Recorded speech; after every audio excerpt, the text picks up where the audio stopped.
Welcome, everyone. This is the Cascadia regional call that takes place fortnightly on Fridays from 10:30 a.m. to noon. And anyone from the Cascadia bioregion is welcome to join. And also, we welcome observers for people curious about bioregionalism and the organizing in the area. This is a place for bioregional organizers to come and do skill shares, collective wisdom sharing, and to learn from each other about what's going on in the regions. So we have Ben Mosley, who's going to give us a little grounding exercise to start us off, and then we'll move into our content for today. Ben, over to you. Hello, everybody, and thank you for joining everybody here in this collective space. To do this grounding, I'd like to invite you to close your eyes or lower your gaze and relax a little bit. Take a deep breath in and out, and let yourself arrive. Notice your body. Notice your breath. Notice this moment. You are stepping into a space of co-creation, a space where power with is not just an idea, but a practice. Now we call forth awareness to join us. Awareness arrives first, stepping gently into the space, inviting us to notice. What are you carrying as you enter? Is there tension, excitement, uncertainty? Awareness names what is present without judgment. What do you need to release in order to fully arrive? Next, attention settles in, steady and grounding. Attention invites you to find your anchor. What holds you steady in this space? Breathe into that steadiness. Feel the presence of others around you, each bringing their own internal anchor. Together, we form a stable ground for what we are about to co-create. Intention now joins us, weaving purpose into the space. What are you here to cultivate? What intention do you wish to bring into this gathering? Hold that intention gently as a guidepost rather than an expectation. Feel emotion arrive, taking its place in our circle. Notice any emotions rising within you: anticipation, joy, resistance. Emotion reminds us that feelings, all feelings, are welcome. Let this space be one of safety, where we witness one another without needing to fix or change. Logic steps forward, steady and clear, creating a container of trust.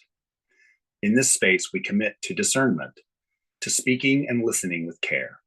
We enter a container of trust where dialogue is generative, where curiosity is the currency of transformation.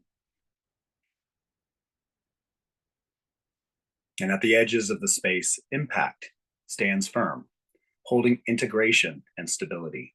With impact, we recognize what we do here does not stay here. It ripples outward into our projects, our relationships, our communities. We feel the weight of this moment, the stability of what we are building together.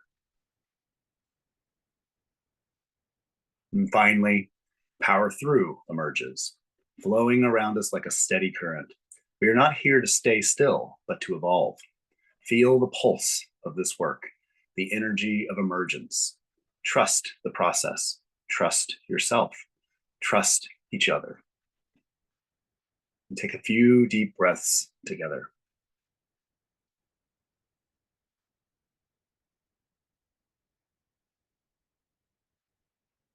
I invite you to gently open your eyes, bringing the awareness of these capacities into the shared space. We have crossed the threshold. The 7 capacities are with us, woven into this moment. We step forward now, not as individuals, but as a collective, ready to co-create, ready to hold and be held in the work ahead. Welcome to the space. Oh, thank you, Ben. That was beautiful. It's really inspiring when you do that grounding exercise. Thank you. Thank you. Thank you. Okay, I'm going to go through our agenda for today and then we'll launch right in. So, I do want to spend a little bit of time talking about our next call, which would happen on July 4th, and get some group feedback about that. And then we'll go through a really brief webinar recap and bring in any comments or just thoughts, questions about what we're learning in the learning journey through the Design School for Regenerating Earth. We'll do some context setting in the form of group updates. So if groups have updates that they want to bring in about the organization that's been going on in their landscape, they're welcome to do that.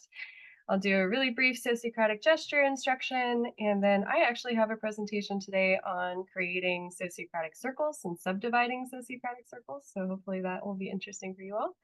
We'll have some breakout room time and report back, and then we'll do an artistic closeout. And Corey Seven has offered to bring us a art piece for the space. So, and of course, if you ever have any questions or suggestions about this container, please email learningjourney@regeneratecascadia.org. And the email is also in the chat. So, yes, happy solstice, everyone. And also want to recognize that in 2 weeks, we will be, this call is scheduled to be on July 4th. So, I've had a lot of tension about whether or not to cancel the call, whether to do the call anyway, whether to encourage you all to go protest, because that's probably what I will be doing, full disclosure. So, if I could maybe just get, I guess maybe I'll start with if you have any comments or thoughts about whether or not to do the call on July 4th, maybe raise your hand and I'll give a little space for that. And if there are not comments, then maybe I'll just call for a vote. Daniel. Yeah, with full support for anyone who being out and doing other activity on that day, yeah, celebrating that.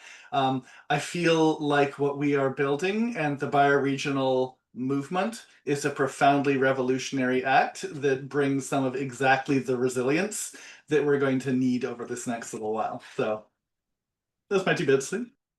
Beautiful. Denise? I wonder if we met like an hour earlier, then we could still be done in time to go out in the streets. So just putting that out there. Okay, that's a good thought. Corey? Also say that there's a lot of calls, and being out in nature is like a very important thing to be doing on the land. So that's also revolutionary. Beautiful, beautiful. And that's probably what I'll be doing. Full disclosure. And Claire, did you have a comment? Oh, just to make a comment about the scheduling. I know that the design school has the finance webinar that ends at 10:30. So to move it into that means that you start running into a scheduling conflict. But yeah, I also think it's okay to switch things around a little bit too. Thank you for that perspective. All right, so with that, I'm going to call for a thumbs up if you would like to continue to do the call at the same time on July 4th, or a thumbs down if you just need some space, need some time, want to be out in nature, want to go protest on July 4th. So let's do it on 3. And for people who aren't sharing their screen or video, just you can put your little thumb emoji. For everybody else, I'm happy to just look at the screen. So let's do 1, 2, 3. Go ahead and vote.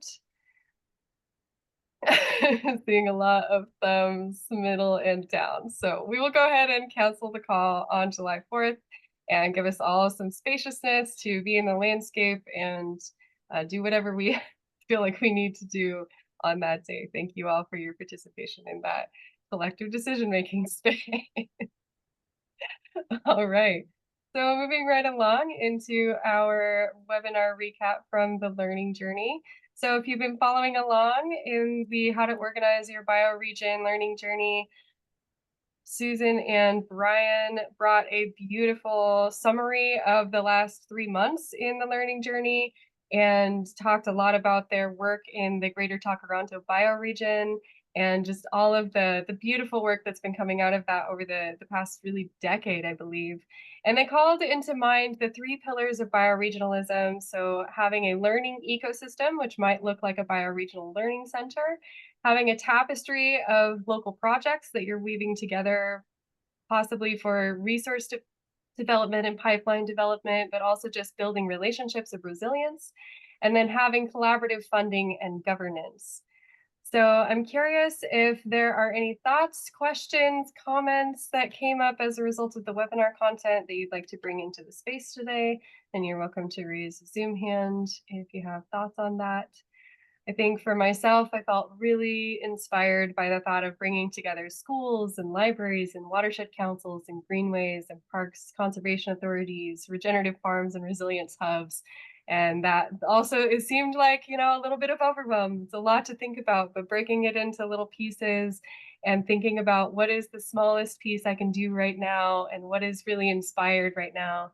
And for our group, we're really interested in starting to weave in the watershed councils and even getting some of our regenerative team on to the watershed councils to have a little bit of a say in how our watersheds are organized. So yeah, Ben, over to you. Yeah, I appreciated the review. Actually, it reminded me that it all goes so fast. It takes time to let it sink in, and so I think that pause to kind of like go over what we think we might have covered already, and oh yeah. So like the 3 pillars have really resonated with me since, in a way that they weren't already, and it was just a nice thought to kind of recapture that and then start looking around in my presence and saying, oh, that's where that pillar is. Oh, that's where that pillar is. Oh, that's a lead or a ramp onto that pillar. So you can kind of start embodying the information rather than just intellectualizing it. And so I think that you brought that out, Andra, like a while back about it, really zeroing in on embodiment as well as just knowledge and knowing something is very different. So I just wanted to underline that as my takeaway. Beautiful. Thank you, Ben. And anyone else is welcome to raise their hand if they have thoughts. I want to bring in too, there was a word eco-psychosocial that came up during that webinar. And I was like, wow, that's such a concept. But I really think I've been thinking a lot about the real, like a lot of the like underlying work in what we're doing is helping people create or reconnect to their ecological consciousness. And I think that word eco-psychosocial really gets at like, what does it mean to be reuniting with our ecological consciousness? So that was super interesting to me. And I also just want to say, as we're waiting for hands, that it's okay wherever you are in your journey right now. Like, it's really impressive and awesome to see Brian and Susan being so far along in this process. And it's easy to use really successful examples as, this is what's possible, but it does sometimes leave people feeling a little bit in the dust. And so just really sinking into your own sensation of what you're doing right now is enough. It is enough that you are here. It is enough that you are in the landscape. It is enough that you care about your landscape. And so really doing this in a sustainable, easeful, relationship building, pace of pleasure kind of way as we're moving a little deeper into all of this work. So, okay, last call for comments on the recent webinar. All right, so moving into any kind of group updates. So if you're doing any kind of regenerative work in the landscape, or you've got upcoming events you want to share about, or your landscape team is starting to have meetings, anything that you'd like to share, please just throw a hand up and we can go ahead and call on you. I will, in the meantime, just say that, Denise, did you want some time? Yeah, sorry, it's the wrong thumbs up. Ellen can go first because she's first. Okay, go for it, Ellen.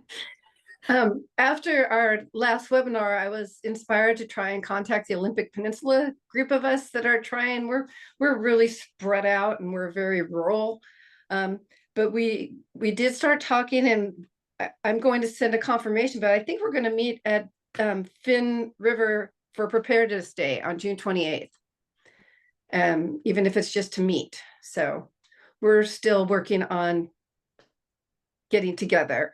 And I think we had a consensus that people want to either meet Zoom, but prefer in person if we can really make that happen. But we're going for it. It's, it's hard when your little region is really spread out. So we're going for it. That's really exciting. Yeah, and if you are interested in having other people join in that area, you can always throw the event up on the Regenerate Cascadia calendar, and we can put it on the website. So over to you, Denise. I am jumping into a constellation. Annalike is graciously and generously facilitating. We had a conversation, and I'm still kind of wrapping my mind around what that is. But it's really looking, my understanding, and please fill in if you have a deeper understanding, is to kind of explore the ecosystem.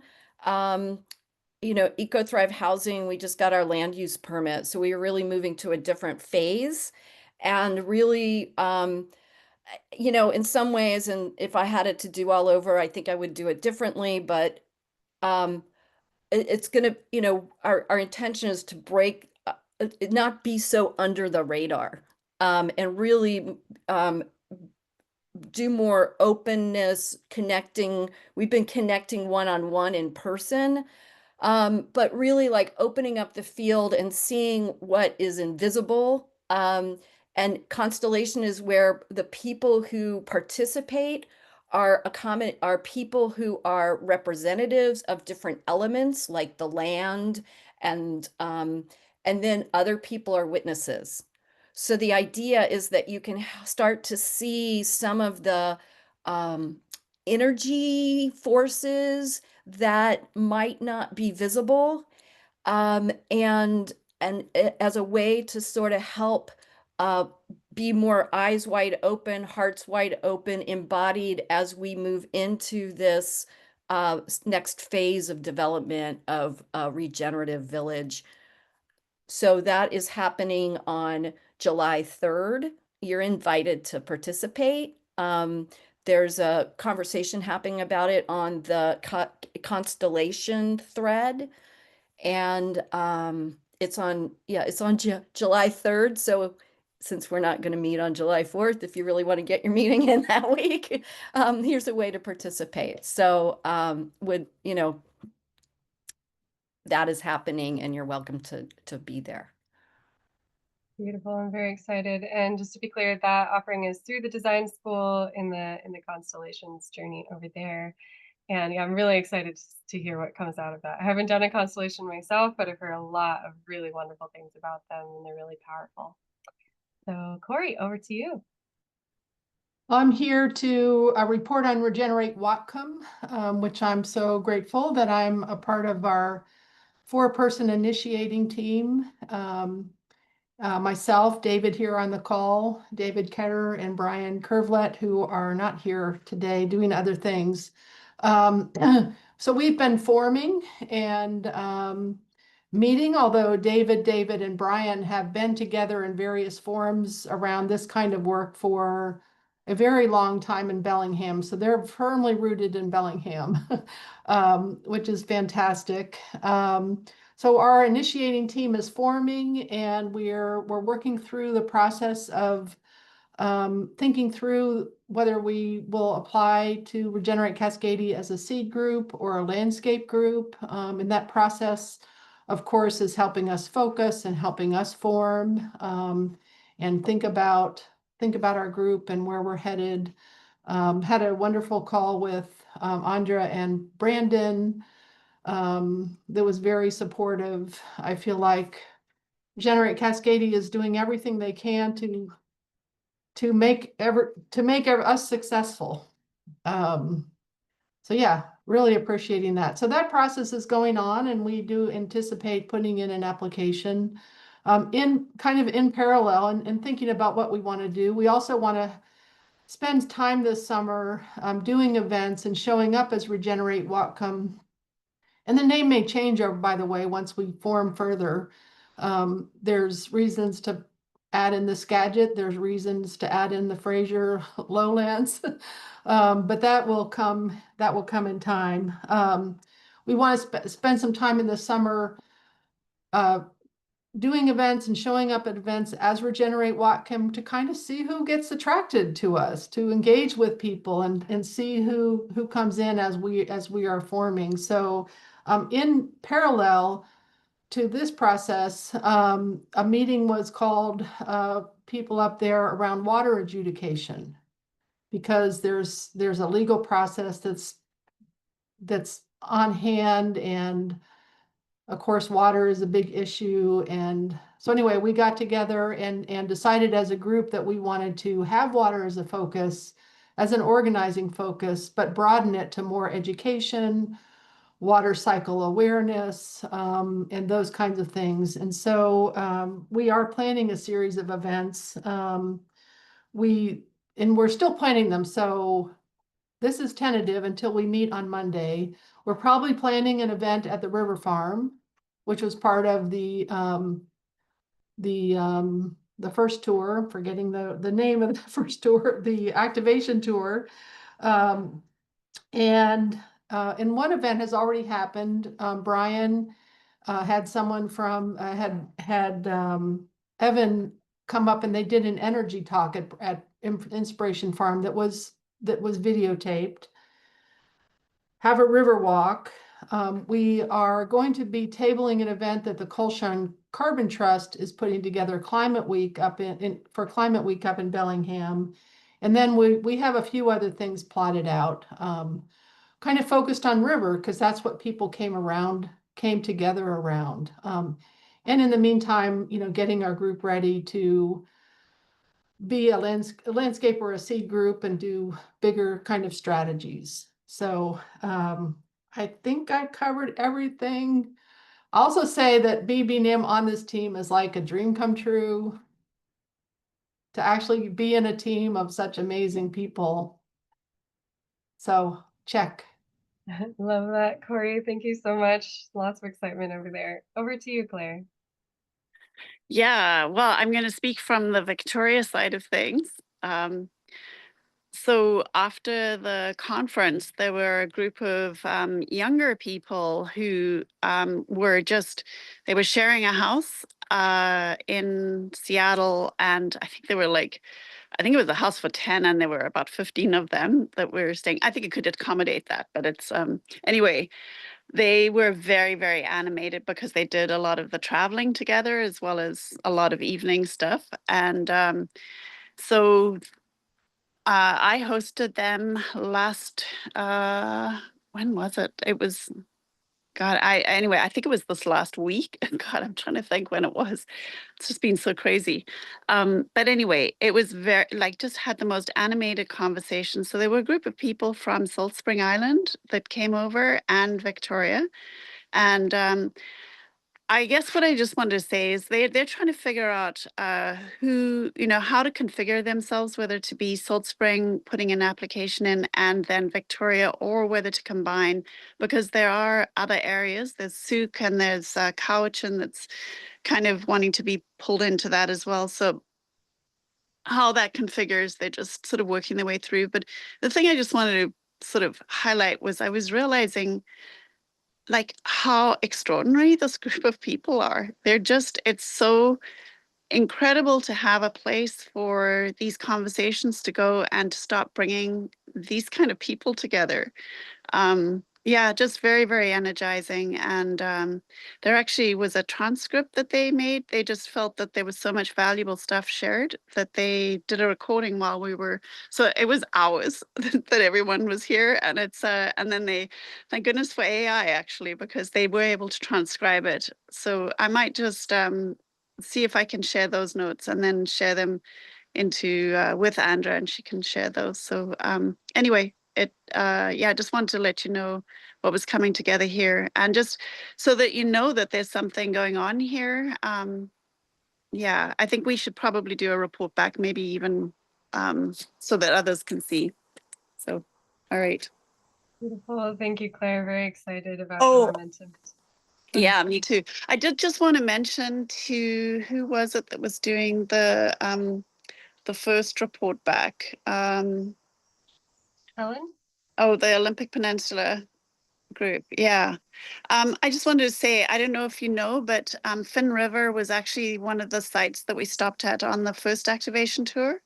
And they were super supportive. There are actually a whole community of people there that haven't been active on Regenerate Cascadia, but are very much connected. Like they'll reach out to us every so often. So yeah, I'm just trying to think of a good way of connecting them, but yeah, maybe I'll think about like how to connect you, because it would really be good if you are going to arrange for something for you to sort of beat those bushes because they're already warm. Beautiful. Thank you, Claire. And over to you, Daniel.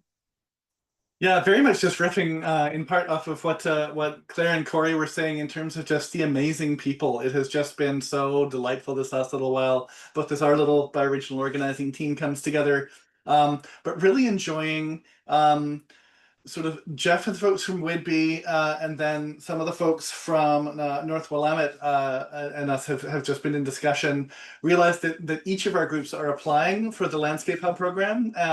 And so we're looking at how we can start to have a regular cadence of how we can talk and coordinate and support and collaborate between our different regions. And so that's just been really juicy, really fun. And I love the subsidiarity and the messiness and the sort of play aspect of it. And that, yeah, it's just a very rich thing. We're also in the process of prepping for our next 2 eco quests. One again at the same location, Burnaby Fraser Foreshore Park, that we did before. And then probably doing a second one in Langley, and have been having some early stage great discussions with the municipality about how what we're doing might be of interest to them. So yeah, that's probably it for Fraser Lowland for now. Really amazing, Daniel. Thank you. Reporting back for Northern and Southern Willamette Valley, we did a big visioning session, 2 days at Lost Valley Education Center on June 7th and 8th, and got a lot of granularity about the seed and landscape group applications and what our plan is, and organizing this big eco-regional tour that will be September 2nd through the 17th. So just a lot of logistics to manage there. I'm really excited about it. We've also gotten some a lot of new volunteers to help with the tour, which has been really exciting. There's a lot of interest, so we're figuring out our onboarding processes and how to plug those people in a way that makes sense. And then also, yeah, as we're very much planning on applying as a landscape group so that we can apply for grants through Regenerate Cascadia.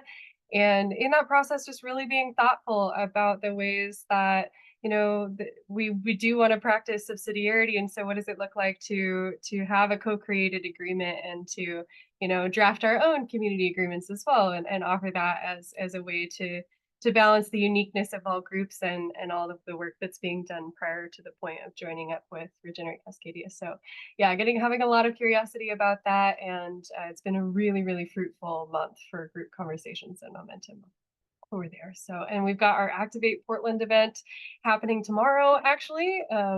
So a whole bunch of mutual aid organizations and regenerative farms are all coming together to table and meet the public and do an open space facilitation. That's happening tomorrow at 11 Community Center. So I will be tabling there, and we're very excited about that and all of the movement happening in the Portland area. So awesome. All right, let's just go ahead and take a little breath together, maybe get some wiggles out. Big inhale. And an exhale.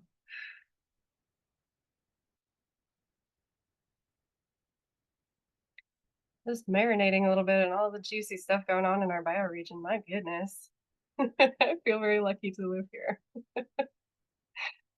All right, so just a little sociocratic gesture review and a new gesture for us. So agreement, we've got our little twinkle fingers, and direct response, we've got our hands sliding from one side to the other. Objections are a palm out, like a gift. And I believe we did wrap it up, which is like, hey, we're approaching time. We need to kind of move the process along. And then I believe we haven't done this one, but yeah, Ben's bringing in gratitude. I think that's actually an indigenous gesture as well. And then new one, clarifying question. So it's like making a C with your hand and just kind of shaking it. And this gives the facilitator an indication that like, hey, it's like a point of process thing. This kind of needs to get answered before we move on. So clarifying question. Just another way to be communicating and to have more embodiment in your meetings. I find that the gestures really help to bring dynamism to the spaces. So awesome. And then I will go ahead and move into this little presentation on sociocratic circles here. Oh my gosh, we're exactly on time. This is beautiful. So happy right now. Okay, let me share my screen.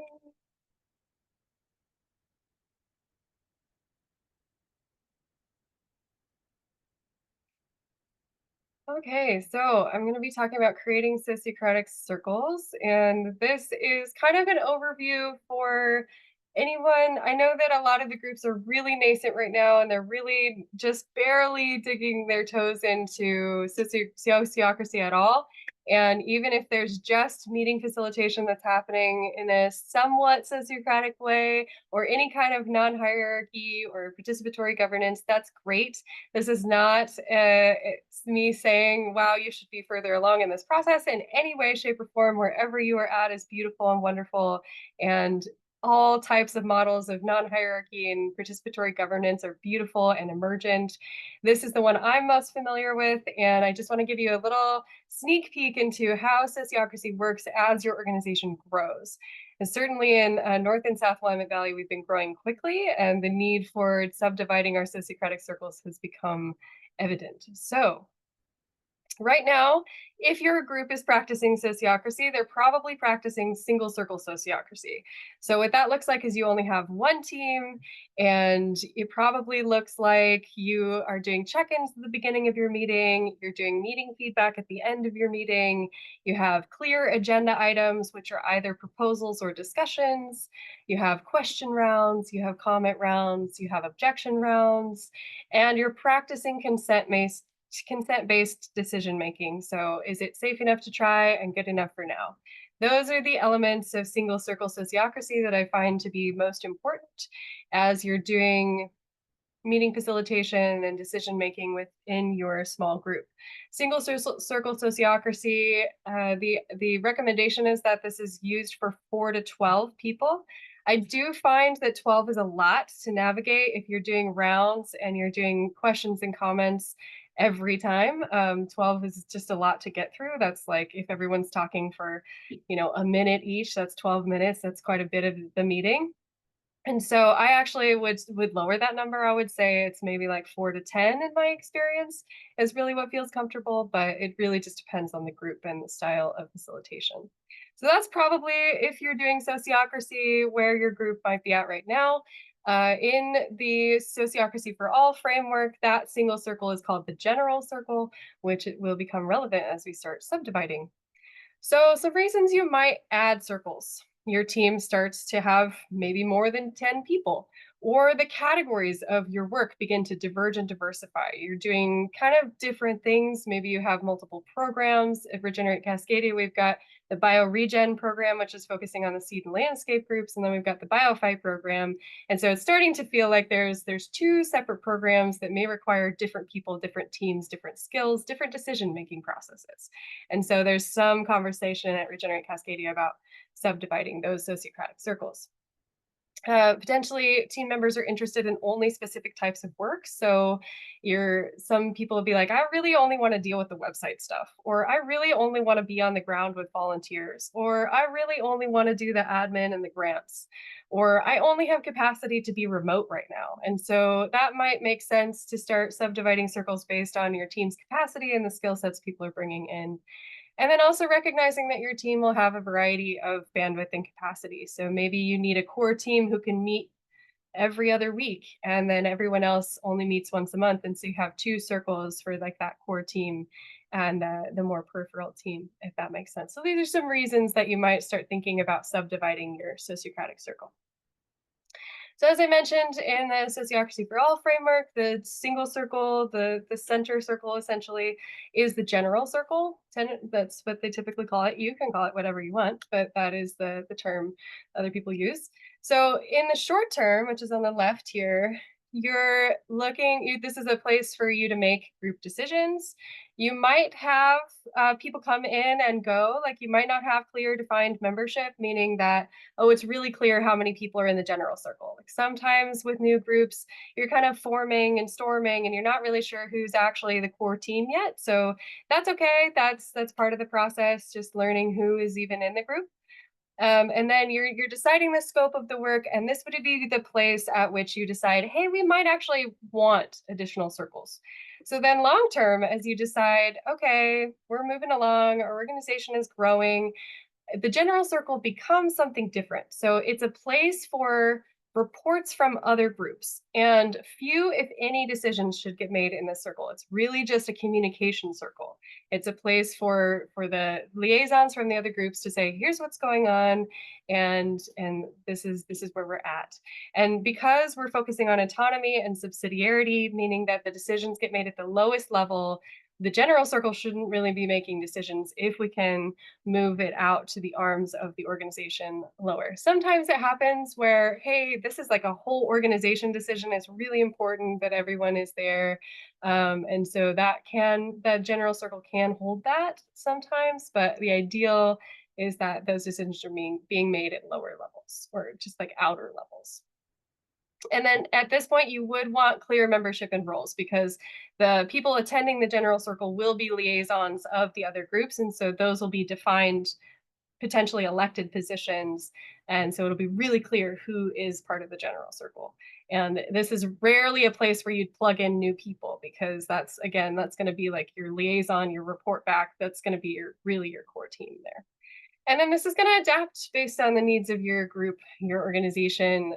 Sociocracy is not really an out-of-the-box strategy. It's very much an adaptive, flexible, resilient framework that should be built on. And the times that I've seen it be really hardcore out of the box haven't worked very well. And so just remembering that as I'm saying all of this, that all of this can be adaptive and you can experiment with various ways to do this. So you're right. So you've decided, you know what, we needed to subdivide some circles. So here are some terms that might help you do that. So in sociocracy, we talk about aims and domains. So aims are, what does the group want to achieve? What do we want to do? What do we want to make happen in the world? Domains are, this is what we have control over. This is what we're accountable for. This is the landscape we're operating in. This is our wheelhouse, basically. Policies.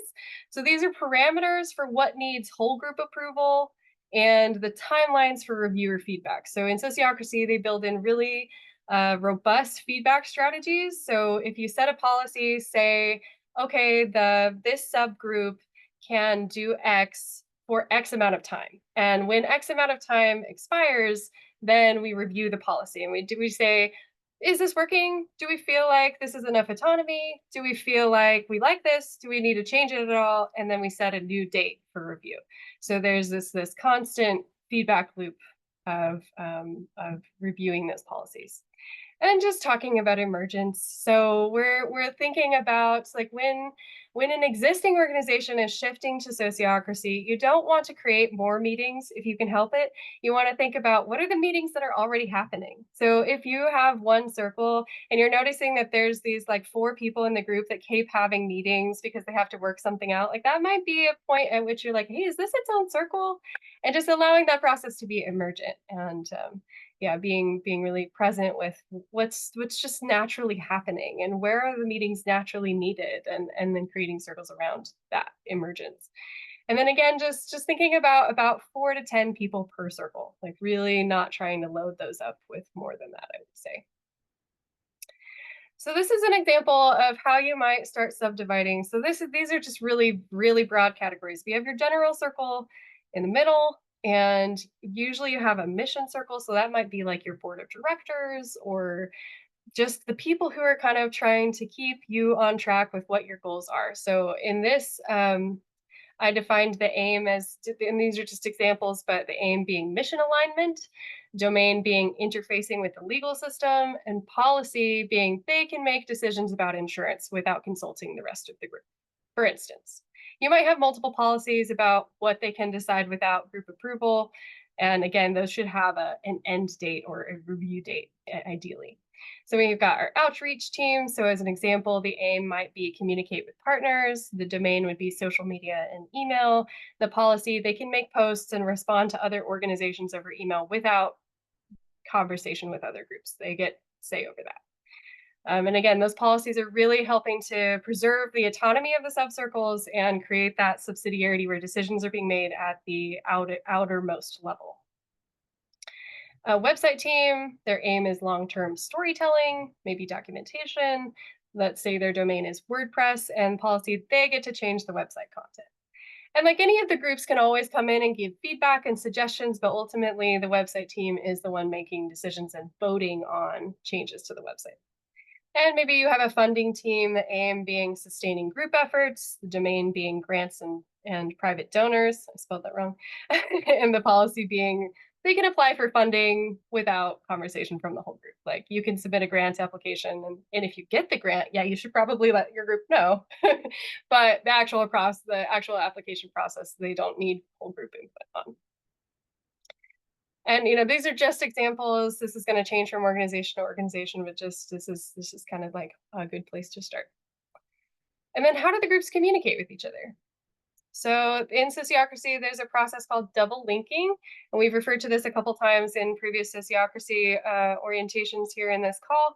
But just to dig in a little bit deeper to it, so you be electing someone, usually an elected or nominated person who's a link or a liaison to the parent circle. So the circle, in this case, because we only have 4 child circles and there's the general circle in the middle, the parent would be the general circle.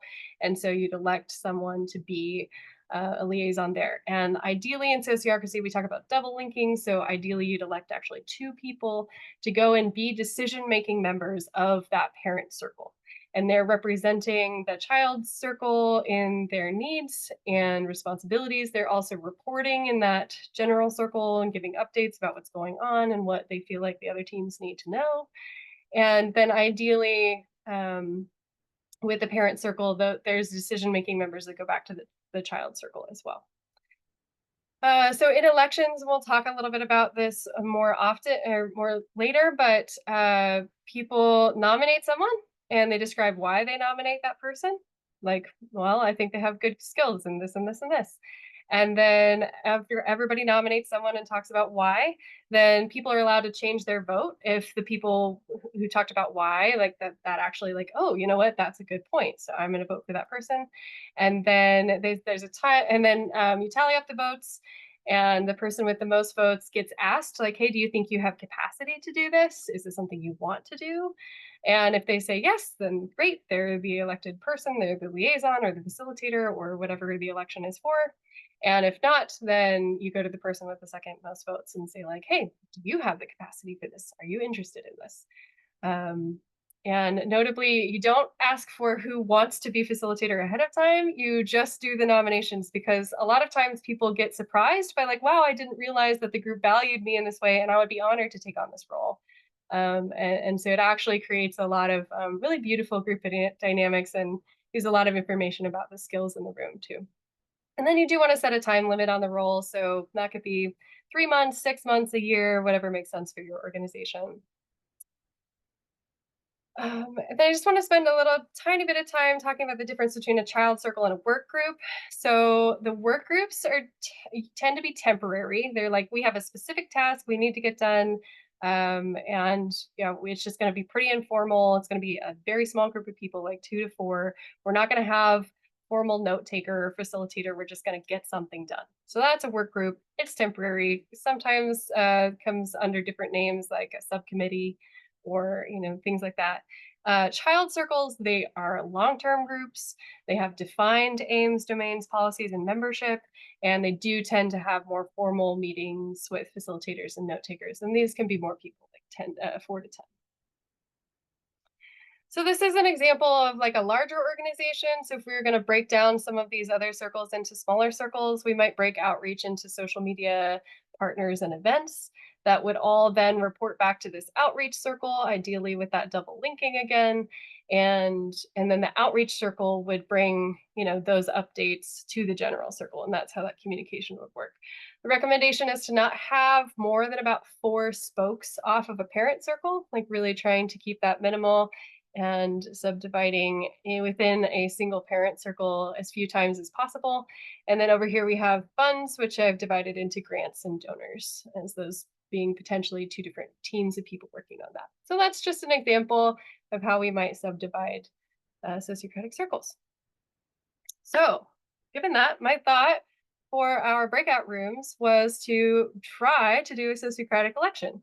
So I'll put you in groups of probably 4 or 5, and you'll start by introducing yourself and talking about your speaking experience, because we're going to be electing a person to report back to the group when we come back. So talk about yourself, your speaking experience, your comfort with being a spokesperson for the group, and then you'll do a round of comments, say who you nominate as a spokesperson and why.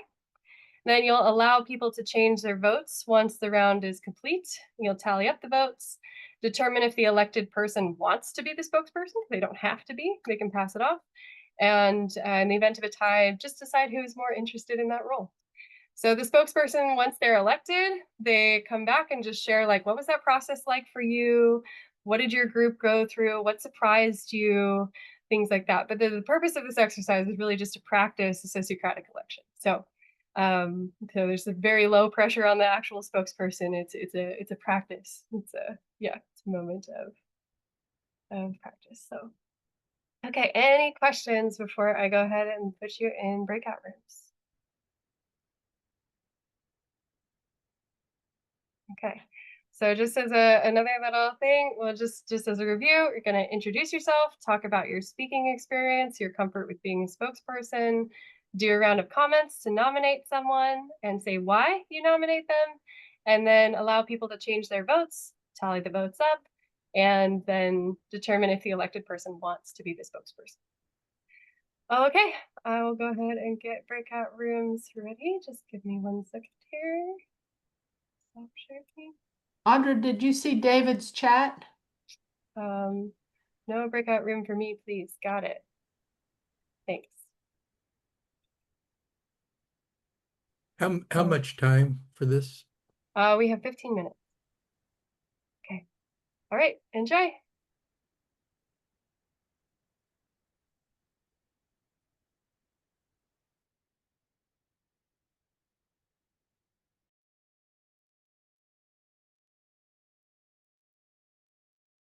Welcome back, everyone. So excited to hear how your elections went.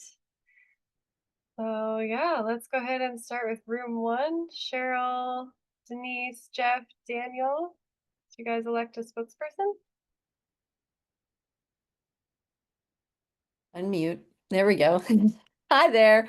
We did. We elected a spokesperson, and that spokesperson is me. All right. Yeah. Anything you want to share about the process, or anything that your group talked about you think would be good to pull in to the larger group? Yeah, well, we talked about, what our experience was, what our comfort was, what our goals are when we are speaking, and I we went around and I said I want to get better at it, something that I just the thing that stops me sometimes is fear, and the only way to get through that is to just lean into it. And then I nominated Cheryl, and then we went around the circle, and people said that they thought that I should be the spokesperson because I'm articulate, and I listen for things that aren't sometimes what's unspoken, and that the fact that the reason that I am would not do it is because I'm afraid to, and recognizing that that's exactly why I probably should do it, or not should as in, but give me an opportunity, give me more opportunities in a safe space like what we have created here, thanks to you in your facilitation. This is really a beautiful place. So that was our process, and I really appreciate it. So thank you. Yay, very cool. And if anybody wants to add from our group, please do. Yeah. Any thoughts from the rest of the group about how the election process went? I just liked how we were able to spiral back to Denise because it seemed like she really was ready, even though she was trying to push it away for a second.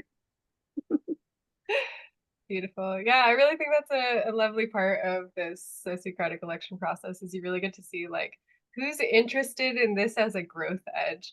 And actually, I didn't mention this, but there have been sociocratic elections I've witnessed where someone nominates themselves. And like that's always a big moment. Everyone's like, "What?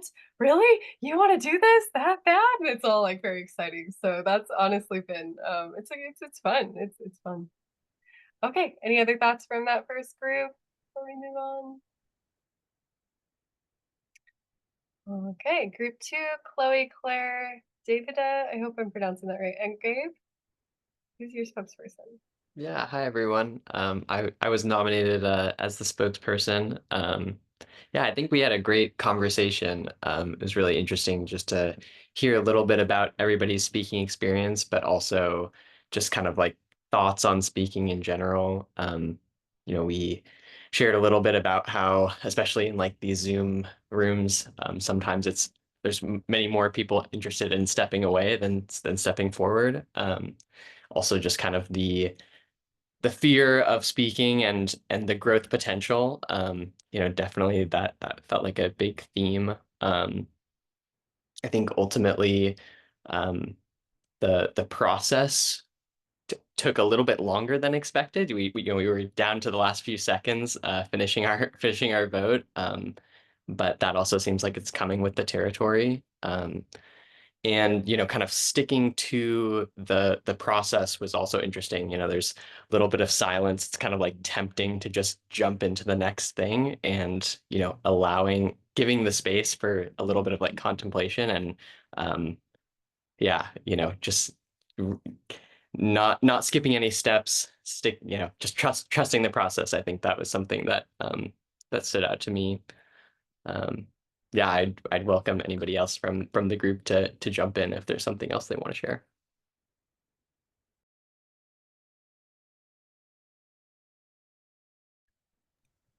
I can share here. Yeah, that was great. And also just there were two other factors that we were wondering about was your time availability, like considering that, not just your abilities to speak. Because that consistency and the actual ability to show up is really important. And then also just to say, at first, Chloe, who is a university professor and speaks in front of classes, felt like the most appropriate, like to my mind, that was coming up. And then it was like, hang on just a minute, there's a bunch of things. She doesn't live in Cascadia, and she named that right from the get-go. And that it would be better to have someone. So there were just all these nuanced factors that go into that's beyond just your ability to speak. So yeah. That's a beautiful thing to pull in, and I think that the like really introduction and nomination process and talking about the reasons why really pull in really emergent threads you wouldn't have thought in otherwise if you're just sort of like tallying boxes on a screen or on a piece of paper. So thanks for bringing that in.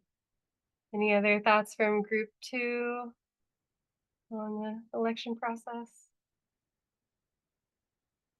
Okay, moving on to group 3, Ben, Corey, Ellen, John, and Robert.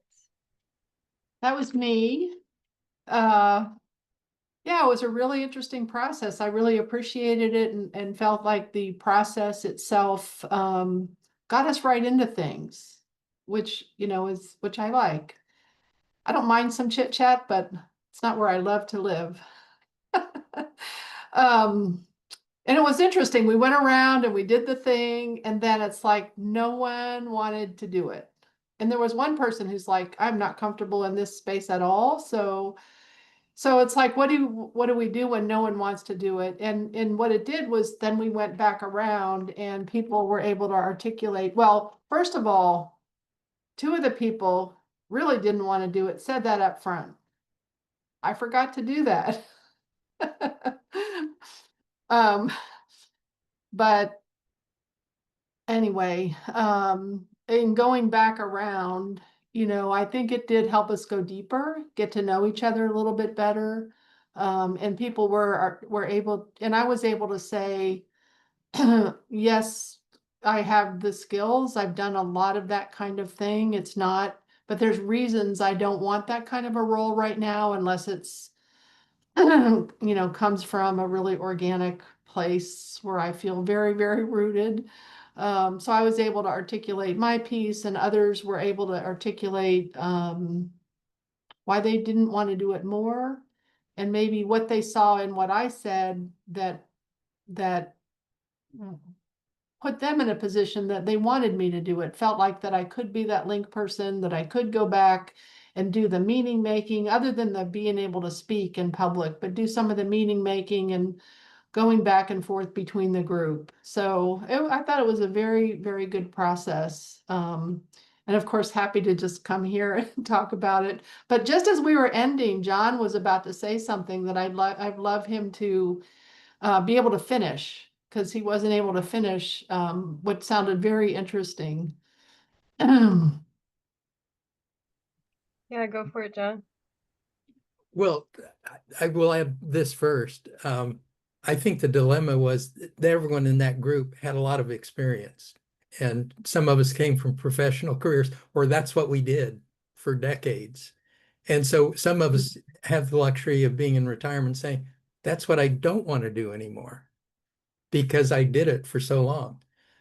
Yeah, the comment that I was sharing, and I think the process that we nominated and Corey ultimately agreed to was the concept that ancient Greeks used to say, never entrust a public office to anyone who wants it. And the reason behind that was the concept. It's sort of like people look at jury duty today.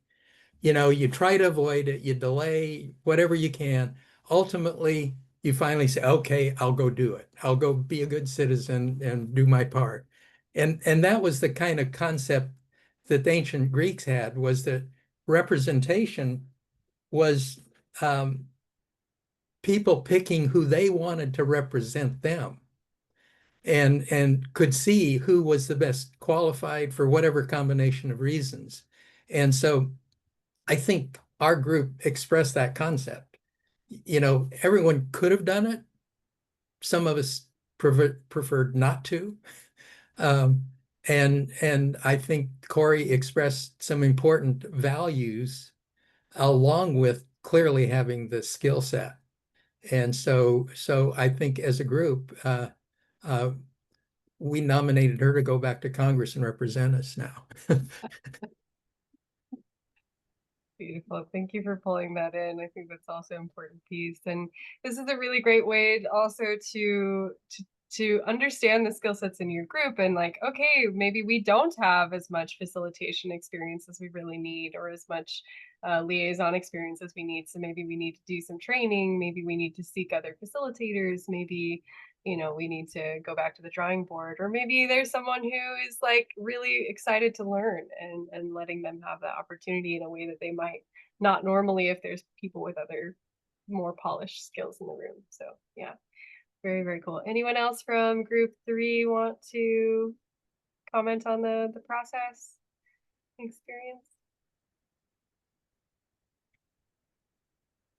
Go for it, John. Yeah, if no one else, I think Ben touched on something important, and that's, some of us sort of see our role kind of as evolving into village elders.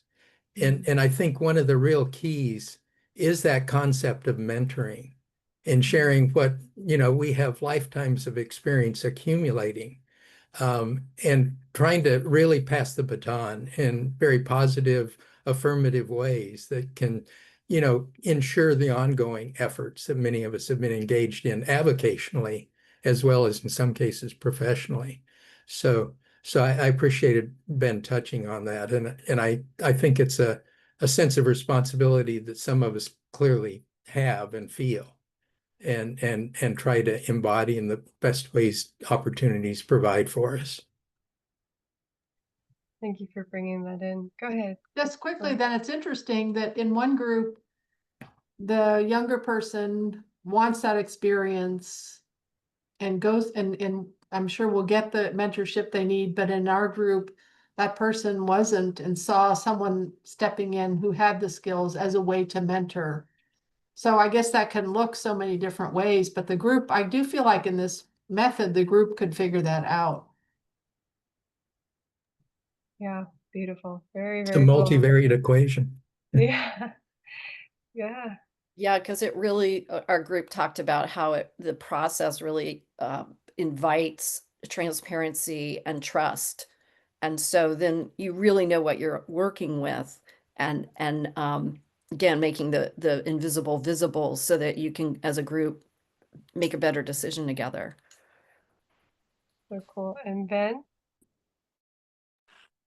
Yeah, I just kind of wanted to build off of what John was saying, and definitely Corey, that like different people learn different ways, and being thrust into something without understanding and that without trust blows up.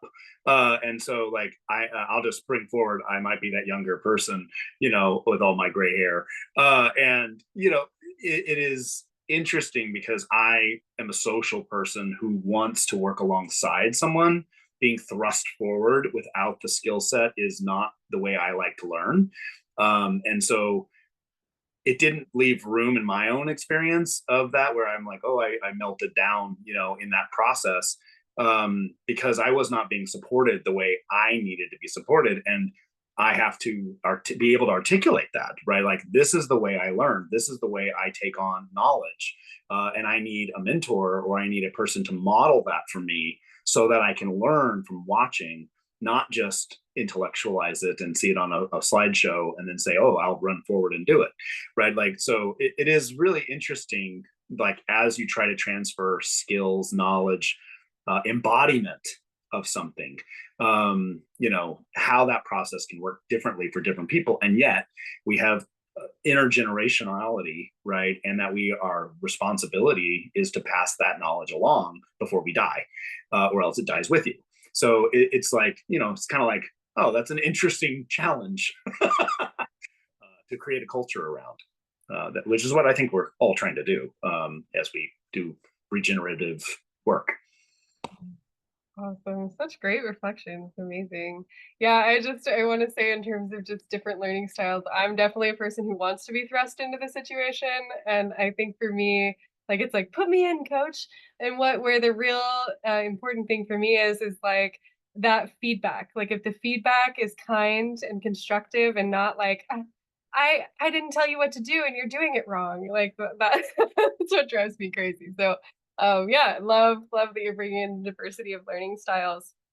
And then to go back to John's comment about elders in the movement, just want to name that at the recent visioning with the Willamette Valleys group, the younger folks decided to give each of anyone who is a self-identified elder to get 3 to 5 minutes to speak on their experience at the beginning of visioning, and just the skills that they were bringing in the room and what they would like to see considered as part of the visioning weekend. And that was a really, really powerful, potent experience, and really gave the sense, like, there was feedback later about like the elders felt really recognized, they felt really held, and they felt a lot less frantic energy about trying to get their experience and their skill set across in the rest of the meeting. And it was really, really beautiful and effective. And I really desire to bring that into more spaces. So thanks for bringing that piece in, John. That's beautiful. Okay, so we're about to move into our little artistic closeout, but I just want to invite, if anyone would like to lead a grounding practice, deliver a presentation on some kind of healthy group dynamics, facilitation, or organization, or would like to bring a poem or a story related to bioregionalism to this call, please do email me at learningjourney@regeneratecascadia.org, or you can throw yourself as a volunteer into the chat. And otherwise, we will move into the art that Corey has brought for us today. Okay. I have this book, The Selected Poems by Wendell Berry. I don't know if people know him. He loves the land of Kentucky, and I grew up in Ohio and very familiar with Appalachia. And just over time, I'll just pick up this book and read different things in the morning and stuff like that. And a couple weeks ago, I picked it up and I had not read this piece by him. And when I read it, it's like, oh, I have to bring that to the group. It's called History for Wallace Stegner. It's a 4-stanza poem. I'm only going to read 3 stanzas just for time. But it's about him coming onto the land that then becomes his farm. So here we go. Since then, I have arrived here many times. I have come on foot, on horseback, by boat and by machine, by earth, water, air, and fire. I came with axe and rifle. I came with a sharp eye and the price of land. I came in bondage and I came in freedom not worth the name. From the high outlook of that first day, I have come down 200 years across the worked and wasted slopes by eroding tracks of the joyless horsepower of greed. Through my history's despite and ruin, I have come to its remainder. And here I have made the beginning of a farm intended to become my art of being here. By it, I would instruct my wants. They should belong to one another and to this place. Until my song comes here to learn its words, my art is but the hope of song. All the lives this place has had, I have. I eat my history day by day. Bird, butterfly, and flower pass through the seasons of my flesh. I dine and thrive on offal and old stone, and am combined within the story of the ground. By this earth's life, I have its greed and innocence, its violence, its peace. Now let me feed my song upon the life that is here, that is the life that is gone. The blood has turned to dust, this blood has turned to dust and liquefied again in stem and vein 10,000 times. Let what is in the flesh, O muse, be brought to mind.